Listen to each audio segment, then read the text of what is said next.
Break के बाद आपका फिर स्वागत है और आप देख रहे हैं हमारा खास प्रोग्राम खरी खरी। और आज के हमारे खास मेहमान हैं हरियाणा के पूर्व गृह मंत्री, पूर्व वित्त मंत्री और कांग्रेस विधायक संपत सिंह। परमाणु वाले मुद्दे पर जी जी जी चौधरी देवीलाल ने पत्र लिखा जी।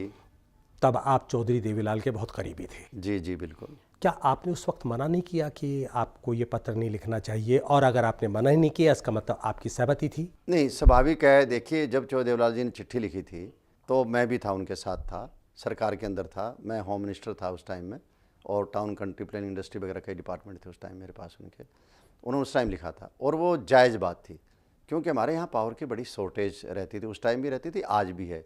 क्योंकि कोल भी हिंदुस्तान को बाहर से मंगाना पड़ता है और वो भी जो कोल आता है उसमें इतना पोल्यूशन होता है, इतना मिट्टी आती है। कोल 30% मुश्किल से कोयला मिलता है, 70% मिट्टी आती है, उसको ढो के लाते हैं, किराया भरना पड़ता है, पैसा हमारा लगता है।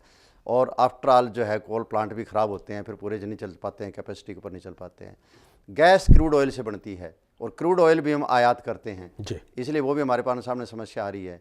हाइड्रो का हमारे यहाँ कोई दरिया हरियाणा के अंदर है ही नहीं, हाइड्रो बिजली हम पैदा नहीं कर पा रहे हैं, विंड की हम नहीं कर पा रहे हैं। तो एक अल्टरनेटिव आपके पास। और विंड की अगर करेंगे तो कितनी करेंगे? कितनी करें, कुछ है ही नहीं, नॉमिनल हो जाएगी। बहुत यूँ तो ज़्यादा नहीं कर पाएंगे। सोलर भी होने लगे, लेकिन सोलर कितनी महंगी है, सब्सिडी देनी पड़ती है गवर्नमेंट को, इतना पैसा आपके पास कहाँ से होता है। इसलिए न्यूक्लियर प्लांट के बारे में सोचा गया था। और चौधरी देवीलाल एक बहुत अनुभव वाले व्यक्ति थे, चाहे उनकी एजुकेशन नहीं थी, लेकिन विजन था, सोचते थे स्टेट के बारे में, प्रदेश के, देश के, जनता के बारे में सोचते रहते थे, तब उन्होंने लिखा था। इसी तरह चाहे चौधरी भजनलाल जी से मेरे 100 टकराव रहे विचारों के, लेकिन उनकी भी कहीं ना कहीं ये सोच थी भी स्टेट को, क्योंकि जब 2-3 बार चीफ मिनिस्टर रह लिए तो स्वाभाविक आदमी सोचता है यार आज तो नहीं है चीफ मिनिस्टर, कल को तुम बन सकता है, पावर तुझे भी जरूरत पड़ेगी। उन्होंने भी 3 बार चिट्ठियां लिखी थी, इंदिरा गांधी जी को लिखी थी, राजीव गांधी जी को लिखी थी और लास्ट में नरसिम्हा राव जी को भी लिखी थी। तो मैं यही लोगों को कहता हूँ, आज चौटाला जी को भी कहता हूँ ये बात, ये कुलदीप जी को कहता हूँ कि भैया चौधरी देवीलाल जी के नाम पर आप राजनीति करते हो। 60 मिनट के भाषण में 59 मिनट उनका नाम लेते हो आप जी। इसी तरह वो चौधरी भजनलाल जी का नाम लेते हैं, एक दिन उनका नाम लेके आप राजनीति कर लें फिर आपको मान जाएंगे।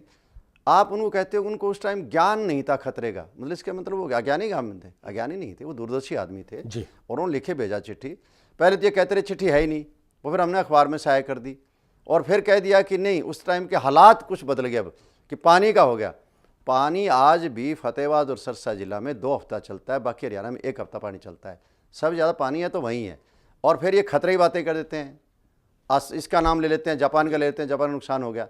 जापान अलग चीज़ है, वो प्लांट में खराबी नहीं थी, वो सुनामी आ गई थी। नेचर है, नेचर तो कुछ भी कर सकती है। और सी के समुद्र के किनारे थे, सुनामी आने से वो सारा का सारा प्लांट में गड़बड़ हो गई और उसका पोल्यूशन भी फैल गया सारी जगह, और फैलने से जो रेडिएशन वगैरह की चले गए तो लोगों ने उसका विरोध किया डट के।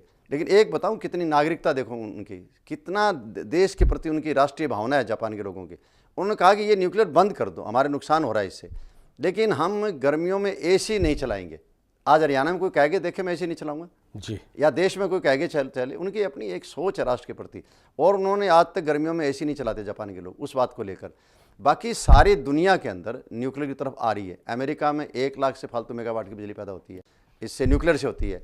चाइना है, चाइना के अंदर कोल प्रोड्यूस सबसे वर्ल्ड में ज़्यादा होता है, इसके बावजूद कोल को छोड़ के और न्यूक्लियर की तरफ आ रहा है। 12,000 मेगावाट की ऑलरेडी चल रही है और कंस्ट्रक्शन जो है वो 85,000 का चल रहा है प्लांट, और 1.5 लाख का जो आगे उनका विजन है जो बना रहे हैं।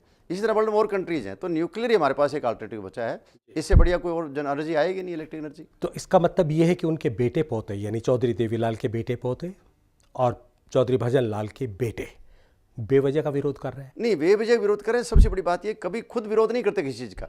कोई विरोध कर रहा है तो उसके साथ लग जाएंगे पीछे। मतलब मैं ये कहूँगा कि दूसरे कंधे पर गोली चलाते हैं, जैसे गोरखपुर वाली बात है।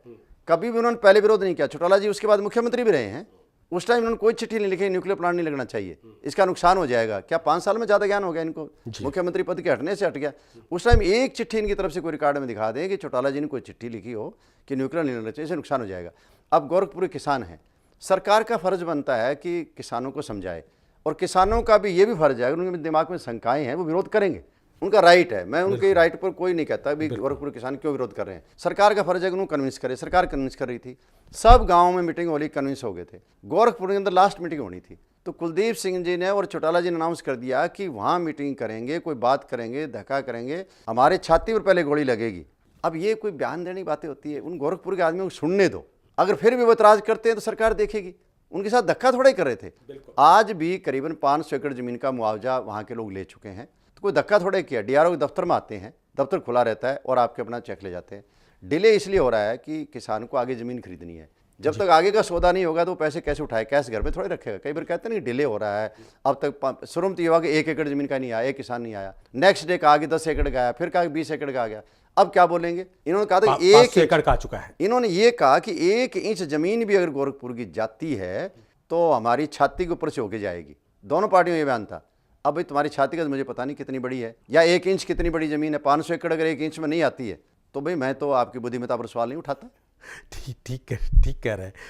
मतलब वो अपने पूर्वजों को अज्ञानी बता रहे हैं, आप के हिसाब से ये लोग अज्ञानी हैं। ये मैं तो ये कहूँगा अज्ञानी है। दूसरी बात है कि एक किसी को दूसरे के अंदर क्यों मत उछलाते। आपको कोई इशू उठाना, आप उठाइए। बिल्कुल ठीक। एक उठाया हुआ था और उन पर जाके आग लगाने का प्रयास करते हैं, आप उनको नुकसान बताओ, कोई बात नहीं है, लेकिन आप यूँ क्यों कहो कि लाठियाँ ले आओ, जड़ियाँ ले आओ, बंदूक ले आओ, 1 इंच नहीं हम तुम्हारे साथ आखिरी दम तक, और आखिरी दम पता नहीं कहाँ रहता है ये। और अच्छा, ज़्यादातर तो मैं ये कहता हूँ, अफसोस तो ये है कि पता नहीं तो एक कोई दिमाग में आदमी ये आ गया कि ज़्यादा ही लर्निंग करनी है। एक आदमी किताब पढ़ के सीखता है जी, और एक आदमी किसी की भाषण सुन के पढ़ता है, एक आदमी विजिट करके पढ़ता है। तो ये दोनों परिवार जो है ज़्यादातर तो विजिट में लगे रहते हैं जी, विदेशी विजिट के अंदर। जब कभी आएंगे 4 दिन बोल जाएंगे और बाद में 1 महीने के लिए फिर गायब हो जाएंगे जी।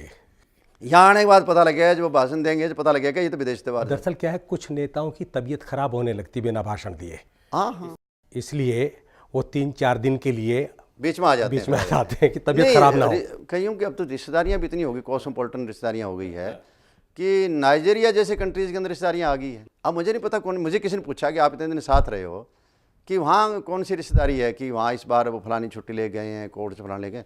मैंने कहा मुझे नहीं पता भैया, अब नई रिश्तेदारियाँ हो गई होगी, बच्चे हैं, इतना परिवार फैल गया, इतनी रिश्तेदारियाँ हैं, किसी न किसी कोई बच्चे की शादी होगी, मुझे तो पता नहीं। बिल्कुल ठीक है। अगले वैलिड छुट्टी ले गए कोर्ट से, मैं उसमें एतराज़ थोड़ी कर सकता हूँ। कोर्ट ने छुट्टी दी है कि कह लें जी वहाँ रिश्तेदारी में शादी में गए, तो मुझे नहीं पता भी क्यों गए हैं, वो तो उनकी मर्जी, अपनी इच्छा है। ठीक कह रहे हैं। संपत जी, आप हमारे खरी खरी कार्यक्रम में आए, आपका बहुत बहुत शुक्रिया। आपका भी शुक्रिया, आप जो सेवा कर रहे हो जनता की। आज खरी खरी प्रोग्राम में सिर्फ इतना ही। अगले हफ्ते एक और शख्सियत से मुलाकात होगी, तब तक के लिए दीजिए इजाज़त।